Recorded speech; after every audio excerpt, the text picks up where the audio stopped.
Puji Tuhan, haleluya. Kesadaran kita akan adanya Tuhan menjadikan setiap kita mengerti dan paham bahwa hidup hanyalah kasih karunia Tuhan. Kalau kita ada hari ini, kalau kita boleh bernafas, kita masih boleh hidup, dan sampai saat ini saya percaya bahwa Tuhan selalu punya rancangan yang terbaik untuk setiap kita. Sebabnya pagi hari ini saya rindu membagikan satu kebenaran firman Tuhan. Saya ambil dalam Ibrani pasal 12 ayat 25 sampai ayat yang ke-29. Demikian kata firman Tuhan. Jagalah supaya kamu jangan menolak Dia yang berfirman.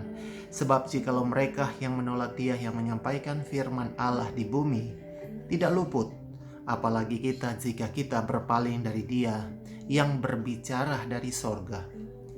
Waktu itu suaranya akan menggoncangkan bumi. Tetapi sekarang Ia memberikan janji, satu kali lagi Aku akan menggoncangkan bukan hanya bumi saja, melainkan langit juga. Ungkapan satu kali lagi menunjukkan kepada perubahan pada apa yang dapat digoncangkan. Karena Ia dijadikan supaya tinggal tetap apa yang tidak tergoncangkan. Jadi, karena kita menerima kerajaan yang tidak tergoncangkan, marilah kita mengucap syukur dan beribadah kepada Allah menurut cara yang berkenan kepadanya, dengan hormat dan takut.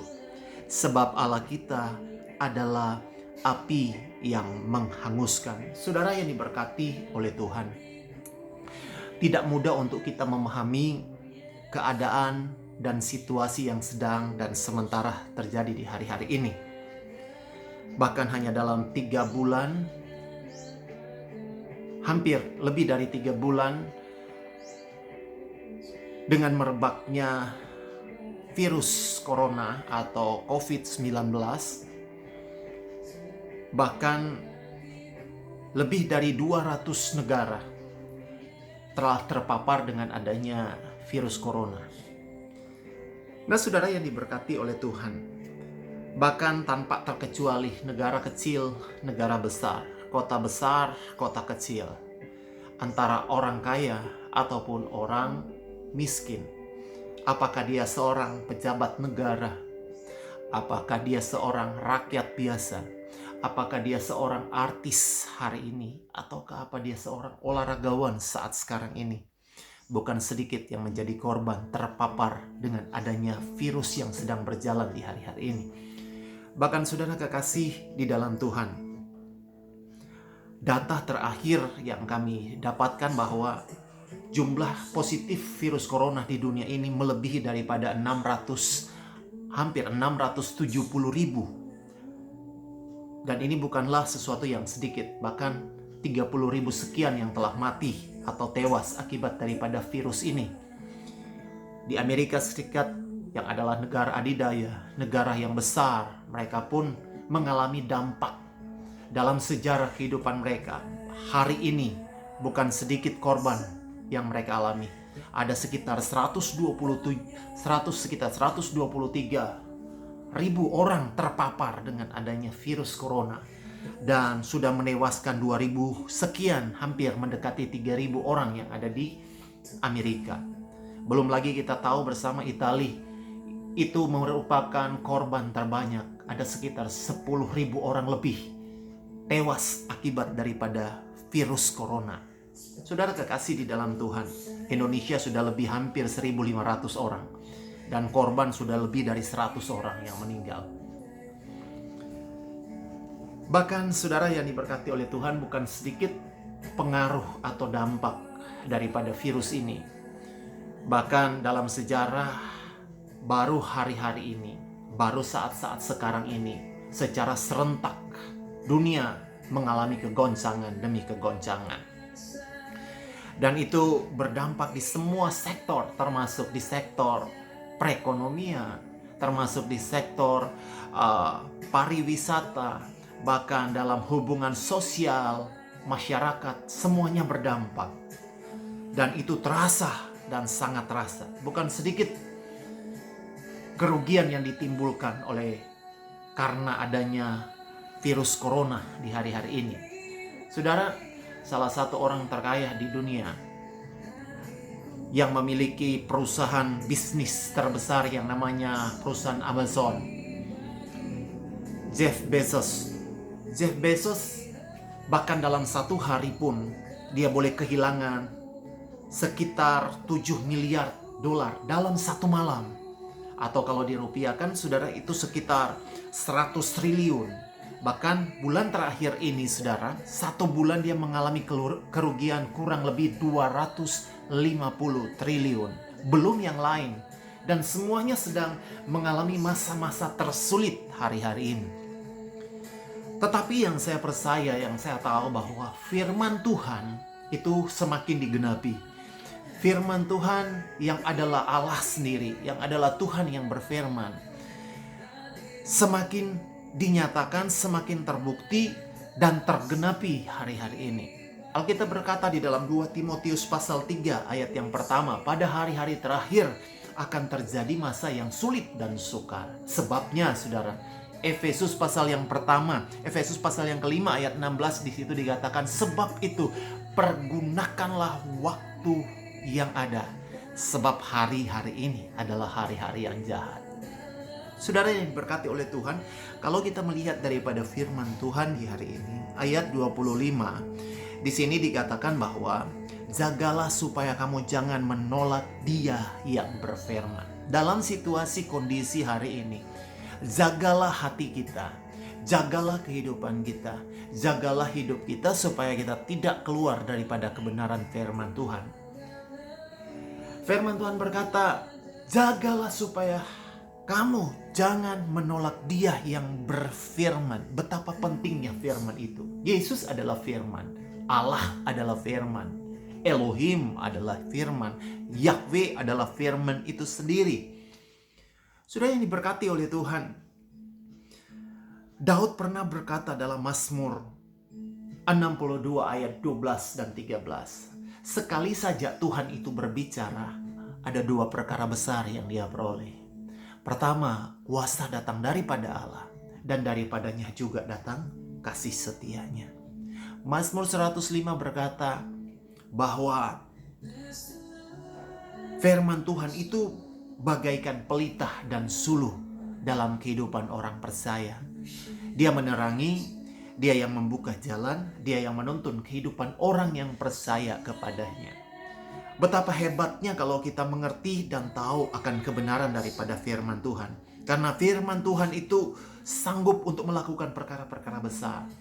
Yesus menyembuhkan orang dengan perkataan firman Tuhan. Dan hari ini kuasa yang sama tetap berlaku bagi setiap kita. Yang sakit, yang bermasalah, mengalami ketakutan, dengan firman Tuhan Dia akan menjawab segala kebutuhanmu. Yang sakit disembuhkan, yang lemah dikuatkan, yang tiada berdaya diberikan kekuatan oleh Tuhan, yang tiada jalan Tuhan buka jalan oleh karena kebenaran firman Tuhan. Saudara yang diberkati oleh Tuhan, firman Tuhan mampu untuk melakukan perkara-perkara yang besar, bahkan hal-hal yang tidak masuk akal. Bukankah Alkitab berkata bagi Tuhan tidak ada perkara yang mustahil? Saya seringkali berkata, hidup ini tidak ditentukan dari kata situasi, hidupmu tidak ditentukan dari kata orang, hidupmu tidak ditentukan dari kata apa kata tetangga, bahkan hidupmu pun tidak ditentukan oleh apa kata dokter. Tetapi kehidupan kita hanya dapat ditentukan dan dijamin oleh kebenaran perkataan firman Tuhan. Sebabnya hari ini saudara kekasih di dalam Tuhan, kembali mengingatkan, Ibrani kembali mengingatkan kepada setiap kita dalam ayat yang ke-25. Jagalah supaya jangan sampai kamu menolak Dia yang berfirman. Sebab jikalau seorang menolak Dia yang berbicara dari bumi ini tidak luput, apalagi kalau dia berbicara dari surga. Saudara yang diberkati oleh Tuhan, Reinhard Bonnke adalah seorang hamba Tuhan yang dipakai Tuhan luar biasa. Bahkan sampai tuanya, sampai dia dipanggil Tuhan, dia tetap eksis melayani raja di atas segala raja, Tuhan di atas segala Tuhan. Saudara, sekali-sekala dia pernah berkata di waktu dia ada di Indonesia, diwawancarai oleh pendeta Gilbert Lumoindong.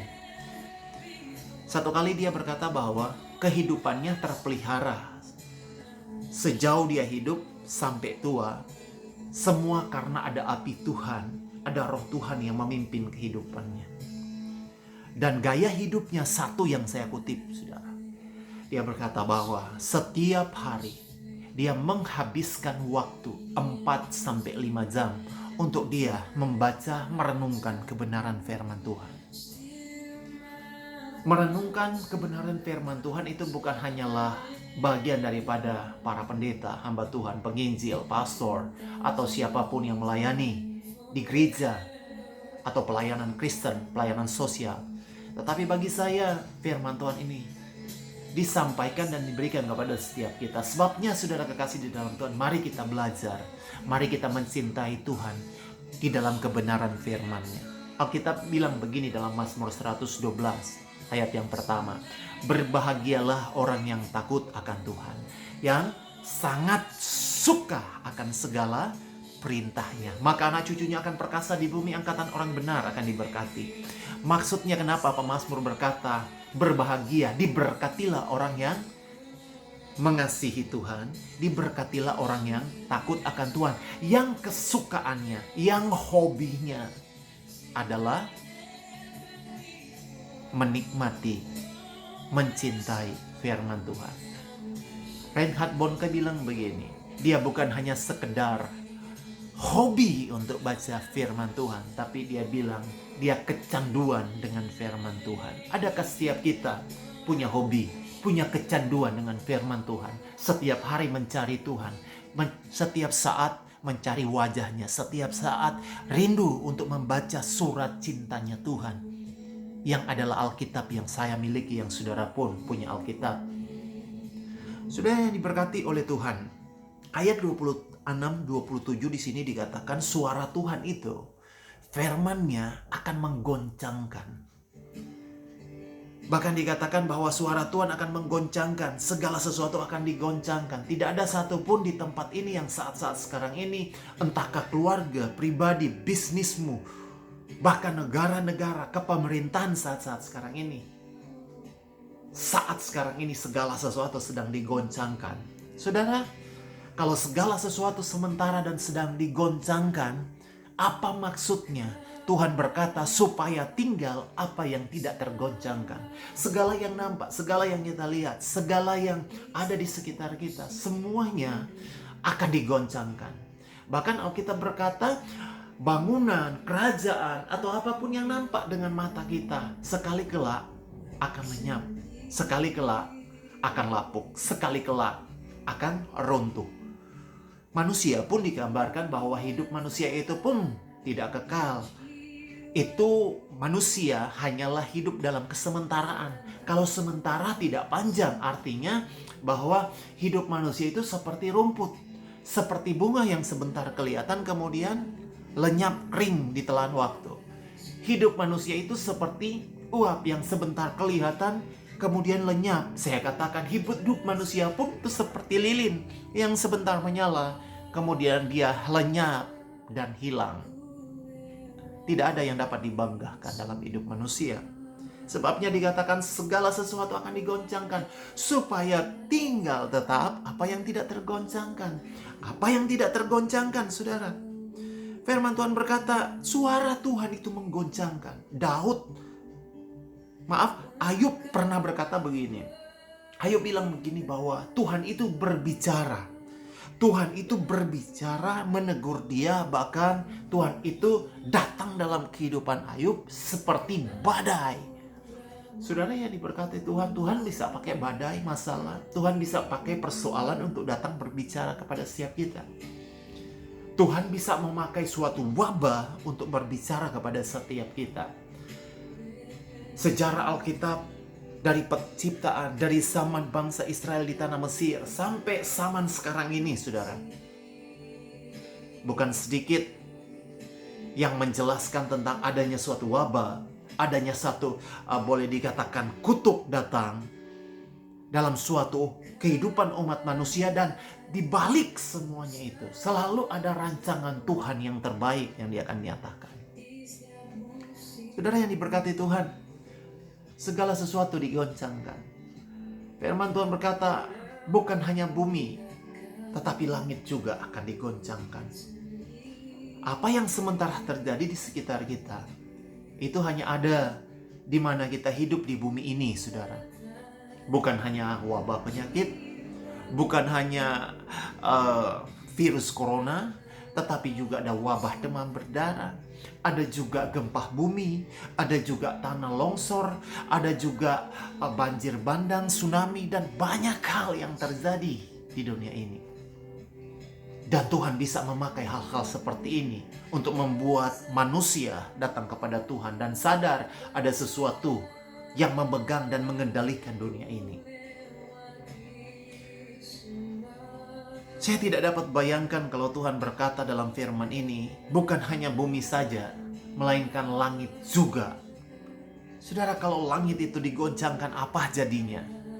Apakah itu akan terulang seperti terjadi di zaman Sodom dan Gomorrah yang dimusnahkan oleh Tuhan? Ada api yang turun dari langit.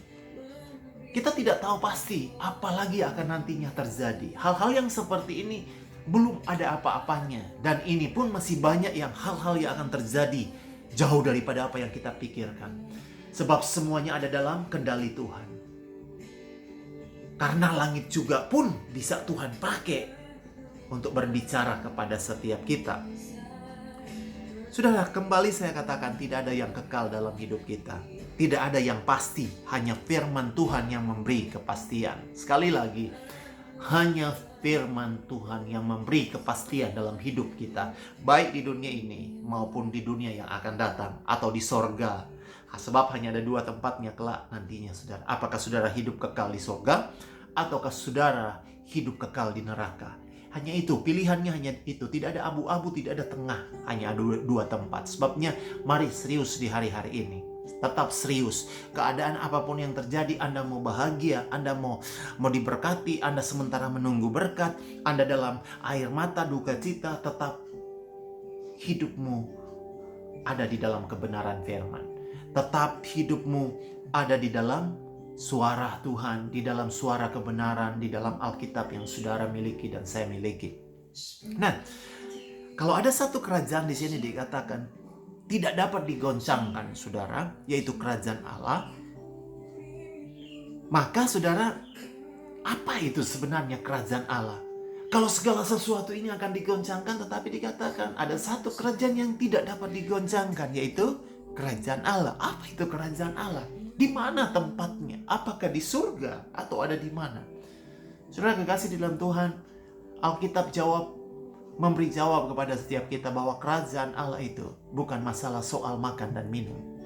Bukan masalah perkara-perkara duniawi yang ada. Bukan masalah-masalah apa yang kita gunakan hari-hari ini. Tetapi sebenarnya kerajaan Allah itu bicara kebenaran. Kerajaan Allah itu bicara damai sejahtera. Di dalam Roma 14 ayat 17 bilang begini. Sebab kerajaan Allah bukanlah soal makan dan minum, tetapi soal kebenaran, damai sejahtera, dan sukacita oleh Roh Kudus. Itulah yang namanya kerajaan Allah. Kerajaan Allah ada di dalam hidup kita, saudara.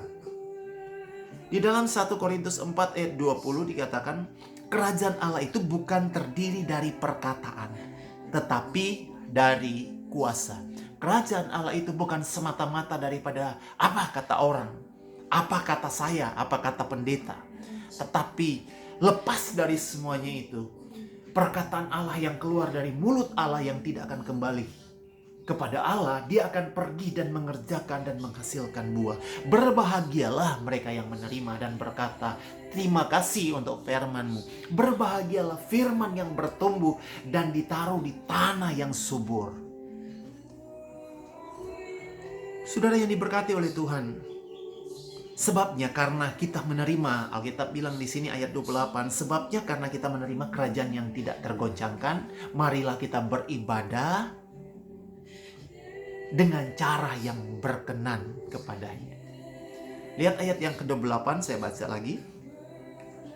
Jadi karena kita menerima kerajaan yang tidak tergoncangkan, marilah kita mengucap syukur dan beribadah kepada Allah menurut cara yang berkenan kepadanya dengan hormat dan takut. Karena saya dan saudara sudah menerima Yesus Kristus sebagai Tuhan dan Juru Selamat, sebagai orang Kristen, sebagai anak-anak Tuhan, hamba-hamba Tuhan.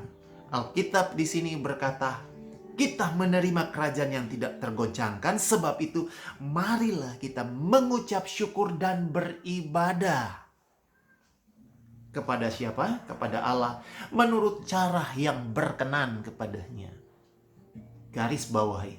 Menurut cara yang berkenan kepadanya. Ibadah dengan cara yang berkenan kepadanya. Saudara kekasih di dalam Tuhan, dengan adanya pandemi virus corona yang begitu masifnya menjalar di seluruh bangsa-bangsa di seluruh dunia ini, saudara, memberikan dampak yang sangat-sangat berpengaruh sekali terhadap gereja kita, sehingga hari ini kita dianjurkan untuk berada di rumah kita masing-masing. Kalau boleh, untuk selalu ada di rumah. Dan hanya ada waktu-waktu yang sangat khusus, kalau sangat penting kita boleh keluar rumah dengan menggunakan alat-alat perlengkapan, boleh dikatakan untuk menjaga supaya kita tidak terpapar. Setidak-tidaknya ada perlengkapan-perlengkapan yang seperti masker dan menggunakan hal-hal yang seperti dianjurkan oleh pemerintah. Dan saudara yang diberkati oleh Tuhan, gereja pun mengalami dampak. Dampak yang dialami oleh gereja bahwa untuk beberapa waktu, saya tidak tahu sampai kapan, tetapi untuk beberapa saat ini kita dianjurkan tidak ada dalam perhimpunan orang bersama-sama di gereja, di kolom, ataupun di ibadah evangelisasi, ataupun di ibadah keluarga, atau rayon, atau apa namanya, saudara. Sementara waktu. Dan 2 minggu ini sudah lewat, dan masih diperpanjang. Dan saya belum tahu pasti sampai kapan. Tetapi, saudara kekasih di dalam Tuhan, ini bukan hanya dialami oleh gereja-gereja, tetapi juga dalam sejarah. Semua agama untuk sementara tidak beribadah di tempat ibadah masing-masing. Saudara yang diberkati oleh Tuhan, persoalan bagi saya, saudara, yang saya mau sampaikan kepada setiap kita, bukan masalah Anda ada di gedung gereja atau Anda ada di rumah dan Anda berbakti. Bukan masalah tempat yang menjadi prioritas atau apa yang saya mau sampaikan ini. Tetapi cara Anda beribadah itulah yang akan menentukan berkenan atau tidaknya Anda. Tidak masalah apakah Anda semasa Anda berkumpul bersama-sama dengan orang-orang percaya di waktu kita kemarin-kemarin dalam persekutuan orang percaya di rumah Tuhan. Masalahnya cara Anda beribadah itu benar atau tidak. Ataupun Anda yang sementara sekarang ini, sementara boleh dikatakan dalam tanda kutip kita sedang dikarantina atau ada di dalam rumah sendiri, saudara, untuk menjaga jarak dengan yang lain, untuk menolong supaya tidak semakin masifnya untuk virus ini berjalan, dan ini pun menopang untuk program daripada pemerintah supaya kita ada di rumah, untuk kita belajar di rumah, untuk kita bekerja di rumah, untuk kita beribadah di rumah. Yang menjadi persoalannya bukan tempat di mana kita beribadah, tetapi cara Anda beribadah itu seperti apa? Berkenankah itu di hadapan Tuhan? Nah, saudara yang diberkati oleh Tuhan, salah satu kata Ibrani daripada ibadah, ada banyak, tetapi satu yang saya ambil, yang kata abodah. Abodah dalam bahasa Ibrani yang artinya ibadah. Lebih spesifik lagi itu dikatakan sikap hati. Diumpamakan seorang hamba yang tunduk kepada tuannya dan menghormati tuannya. Ada juga yang lain, dalam bahasa yang lain dikatakan ibadah itu adalah sikap hati. Sikap hati yang secara dalam kehidupan kita sehari-hari digambarkan seperti sesuatu yang seorang hamba atau seorang anak atau seorang siapa saja, dia datang kepada seseorang dan dia mencium, atau boleh dikatakan hamba kepada tuannya, dia datang, dia ambil tangan tuannya dan dia cium tangan tuannya. Itu ibadah. Dan harus juga kita pahami, saudara, ibadah itu bicara tentang keintiman dengan Tuhan. Jadi kalau bicara keintiman, itu bicara antara pribadi kita dengan Tuhan.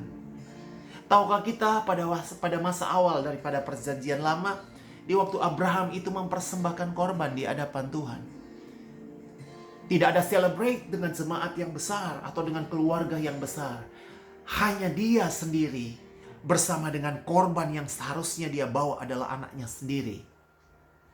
Tetapi di waktu mereka pergi mau mempersembahkan korban di hadapan Tuhan untuk menyembelih anaknya sendiri, Tuhan itu berbicara dari surga dan dia sediakan ada seekor anak domba yang sudah disediakan oleh Tuhan untuk menguji ibadah daripada Abraham. Saudara ingat, dalam perjanjian lama, Adam dan Hawa punya 2 orang anak yang namanya Kain dan Habel. Sekali kelak juga mereka sebagai hormat dan cinta mereka kepada Tuhan beribadah kepada Tuhan. Dua-duanya datang mempersembahkan korban. Yang satu, Habel mempersembahkan korban daging, korban darah yang dipersembahkan karena dia seorang peternak. Kain, dia juga mengambil hasil terbaiknya karena dia seorang petani. Seorang pekebun, punya kebun dan punya hasil, dan dia kembali mempersembahkan korban juga di hadapan Tuhan. Dan ternyata saudara yang diberkati oleh Tuhan, dua-duanya menghadap kepada Tuhan, tetapi Tuhan yang menilai. Alkitab bilang bagaimana? Alkitab bilang bahwa yang satu diterima oleh Tuhan, satu tidak diindahkan oleh Tuhan. Masalahnya bukan masalah korban atau persembahan banyak sedikitnya yang diberi, tetapi yang Tuhan nilai adalah hati. Hati yang menentukan. Kehidupan hati kita inilah yang menentukan, saudara. Markus 7 ayat 6 bilang begini, bangsa ini memuliakan aku dengan bibirnya, tapi hatinya jauh daripadaku. Percuma mereka beribadah kepadaku, sedangkan ajaran yang mereka ajarkan hanyalah perintah manusia.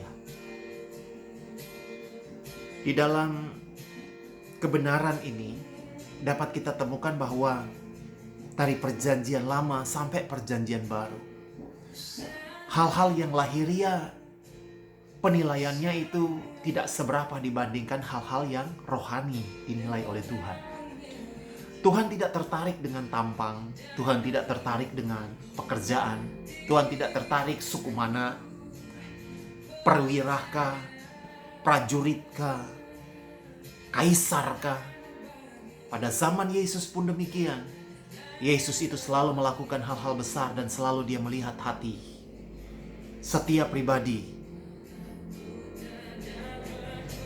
Dan mujizat Tuhan selalu nyata kepada mereka yang membuka hatinya kepada Tuhan. Sebab itu hari ini, saudara, kehidupan kita bukan hanya sekedar kita jaga jarak, jaga kehidupan tubuh kita ini supaya tidak terpapar dengan virus, tetapi juga perlu kita untuk menjaga pikiran kita.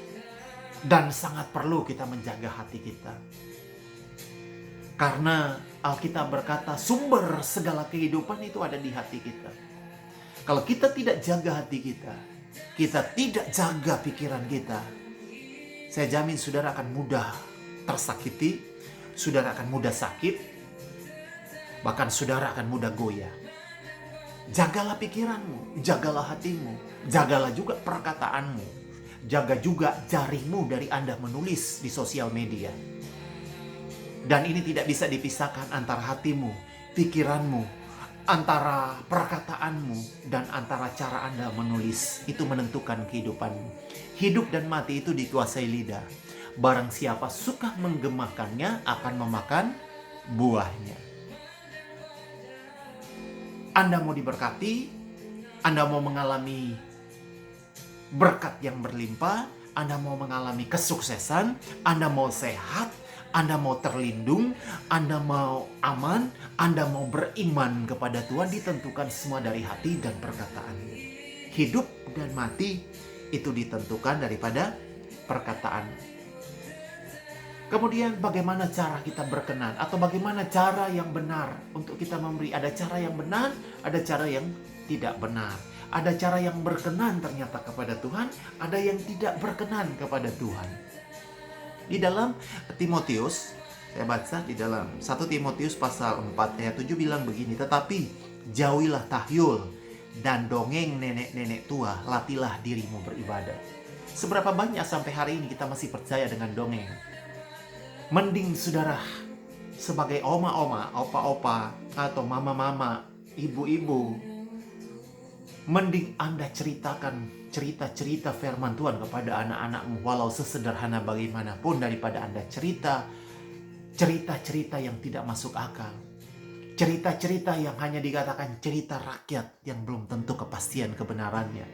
Cerita-cerita yang kosong, bahkan cerita-cerita yang sembrono. Mari berhenti mulai saat ini. Saudara, dalam masalah kasus corona hari-hari ini, beberapa minggu kemarin ada satu malam, ada satu SMS, bahkan ada WA, bahkan masuk Messenger. Ada pesan yang di situ disampaikan, kalau tidak salah, ada seorang anak katanya enggak tahu dari mana, kemudian dia baru lahir tapi sudah bisa bicara. Anak ini cuma pesan begini, malam ini jangan lewat, ambil telur, rebus telur itu. Kalau Anda lakukan ini, Anda akan terhindar dengan virus corona. Sudah kekasih di dalam Tuhan, dan bukan sedikit orang pada malam itu berbondong-bondong cari telur. Ada di suatu daerah, ada teman saya, dia bilang begini, sampai jam 3 pagi, subuh, mereka Mereka mencari telur, bahkan sampai dimanapun mereka berusaha untuk dapatkan telur. Saudara kekasih di dalam Tuhan, mari saudara, kita belajar kebenaran. Firman Tuhan itu adalah jawaban dalam hidup kita. Jauhilah tahyul dan dongeng nenek-nenek tua. Amin. Mari saudara, stop kita percaya dukun hanyalah manusia. Paranormal itu tidak benar. Bahkan saya beritahu kepada setiap kita, bahkan percaya kepada zodiak, ilmu perbintangan pun itu tidak valid. Tetapi yang benar dan pasti itu adalah kebenaran firman Tuhan. Cintai firman Tuhan, saudara. Firman Tuhan ini adalah sesuatu yang luar biasa. Saya cinta firman Tuhan. Saya punya waktu, saat-saat di mana saya selalu mencari firman Tuhan. Mari saudara, kita cari firman Tuhan di hari-hari ini. Kita cari kebenaran firman Tuhan. Yakobus 1 ayat 6. Bagaimana cara yang berkenan kepada Tuhan? Lihat Yakobus 1 ayat 26. Jikalau ada seorang menganggap dirinya beribadah, tetapi tidak mengekang lidahnya, ia menipu dirinya sendiri, maka sia-sialah ibadahnya. Sia-sialah ibadahnya. Tadi saya sampaikan, hati-hati perkataan kita. Ada begitu banyak hoax, ada begitu banyak berita-berita bohong yang sementara beredar di hari-hari ini, yang sementara ada di dunia maya hari-hari ini. Tapi mari saudara kekasih di dalam Tuhan, percaya apa yang dikatakan firman, bukan berita-berita yang ada di sekitar kita. Kalau Anda orang beriman, pasti Anda penuh dengan hikmat Tuhan. Tapi kalau Anda berhikmat, belum tentu Anda percaya Tuhan. Karena bukankah Alkitab berkata, hikmat dunia itu berbeda dengan hikmat Allah. Orang-orang bodoh pun yang dianggap bodoh bagi dunia akan dipakai oleh Tuhan untuk mempermalukan mereka yang merasa berhikmat. Sebab itu takutlah akan Tuhan. Saya percaya kalau Anda percaya 100% Tuhan. Karena sekali kelak di waktu Tuhan datang, hanya satu yang dia cari. Adakah iman di bumi ini? Adakah iman di bumi ini? Dan kalau iman yang Tuhan taruhkan kepada setiap kita di bumi ini, itu ada di dalam setiap kita. Itu bukanlah iman main-main. Itu bukanlah iman sembrono. Bukanlah iman yang tanpa berpikir panjang. Bukanlah iman yang ya boleh dikatakan iman yang melawan arus. Tidak. Iman yang dari Tuhan pastinya itu adalah iman yang disertai dengan hikmat dan kebijakan.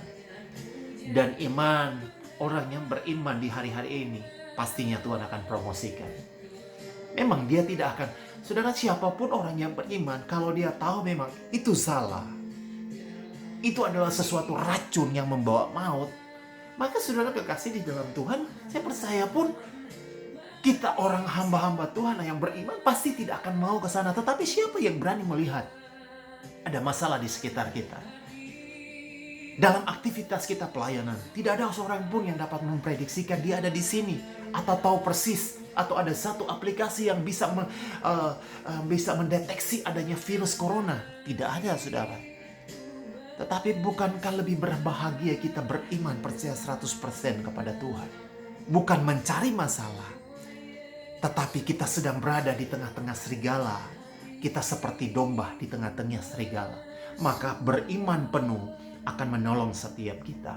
Dan iman yang disertai dengan kebijaksanaan akan membuat kita ini semakin luar biasa, semakin dikagumi, dan kita akan semakin disukai oleh Tuhan tentunya.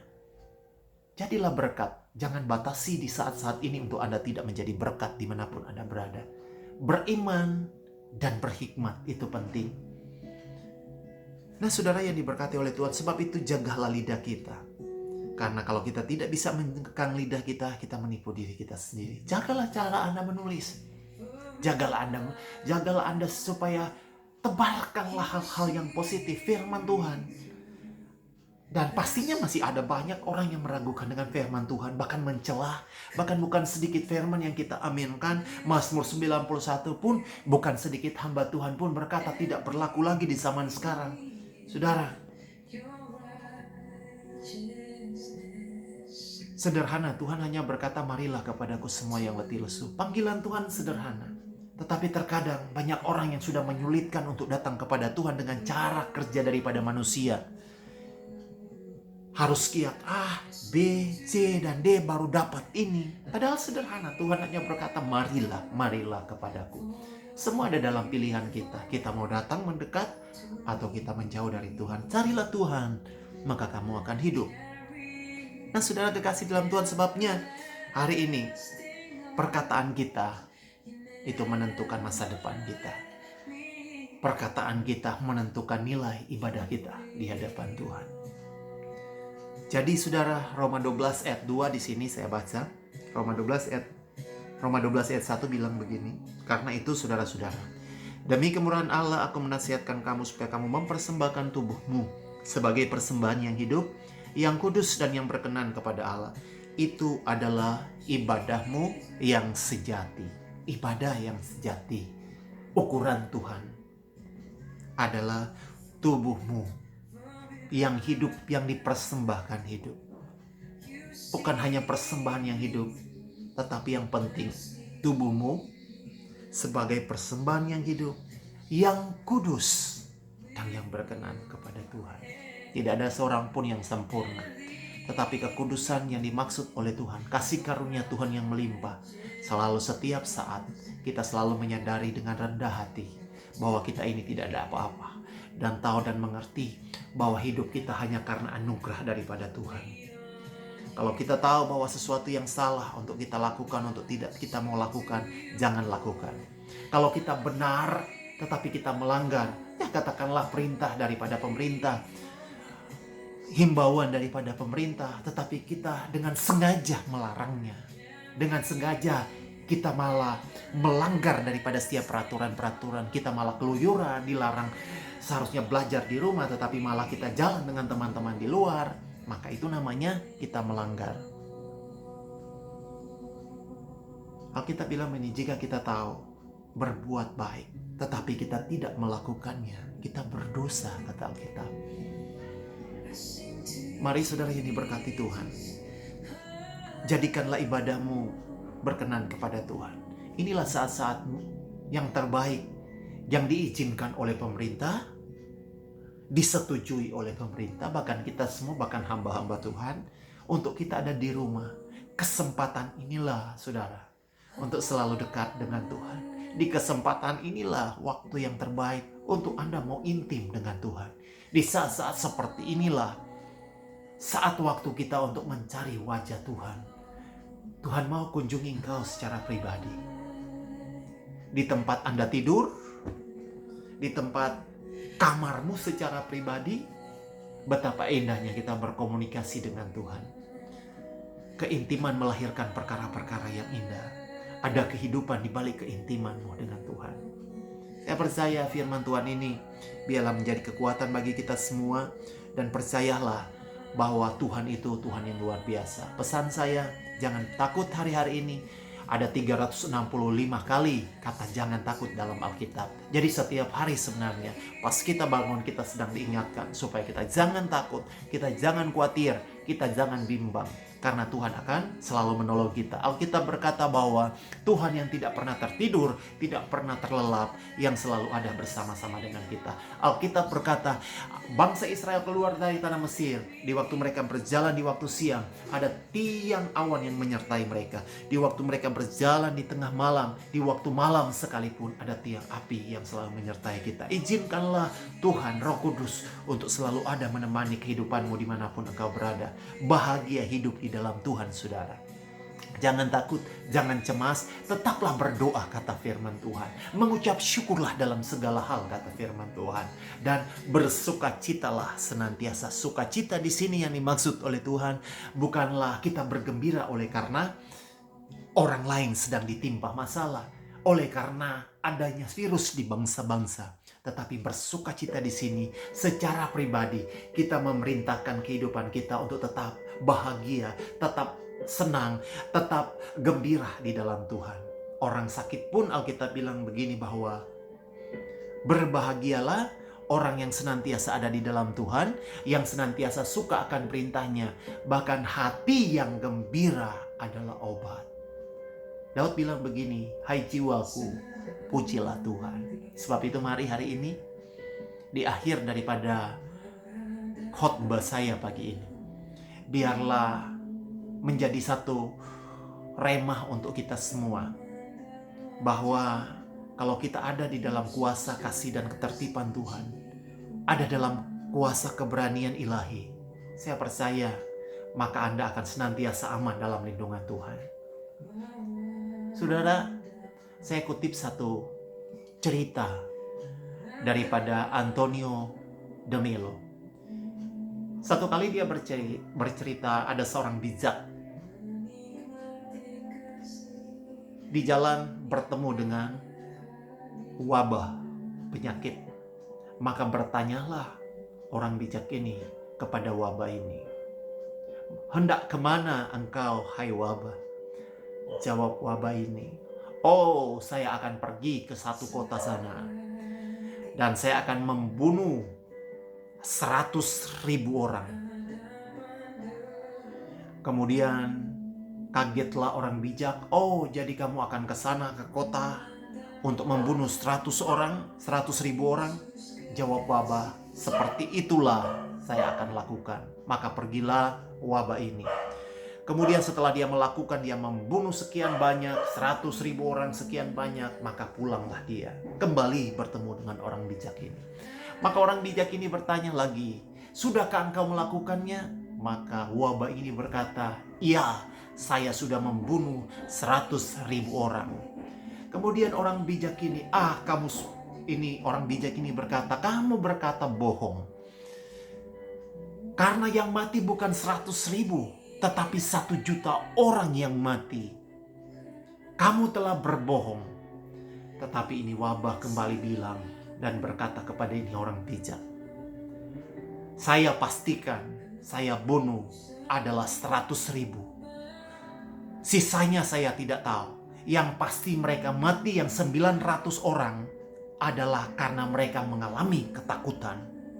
Saudara kekasih di dalam Tuhan, dari cerita ini, ilustrasi ini saudara, itu pun mungkin sementara terjadi di hari-hari ini. Sekian banyak orang yang sakit, terpapar virus, dan semakin banyak juga yang disembuhkan. Tetapi bukan sedikit yang sementara menunggu kematian oleh karena ketakutan, kebimbangan, kekhawatiran, kecemasan. Hari ini saya mau beritahu, Yesus adalah jawaban. Kalau hari-hari ini Anda mungkin kurang serius dengan Tuhan, mari mulai hari ini seriuslah dengan Tuhan. Tuhan Yesus itu cinta akan engkau. Dia tidak akan membatasi kasih dan kuasa-Nya untuk menyelamatkan engkau. Firman Tuhan itu akan digenapi dalam setiap kita. Rancangan Tuhan itu akan digenapi dalam kehidupan kita. Keluargamu, kotamu, daerahmu, bangsamu. Kalau engkau dipanggil oleh Tuhan hari ini, engkau pun dapat menolong bangsamu. Sederhana engkau lakukan hari ini, engkau minta ampun, engkau datang serius dengan Tuhan dan berharap kepada Tuhan. Gunakanlah waktu secara pribadimu dengan Tuhan.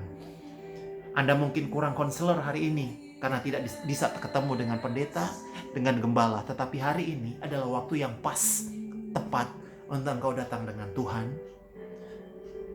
Dan engkau minta Roh Kudus, itulah yang akan mengajari engkau.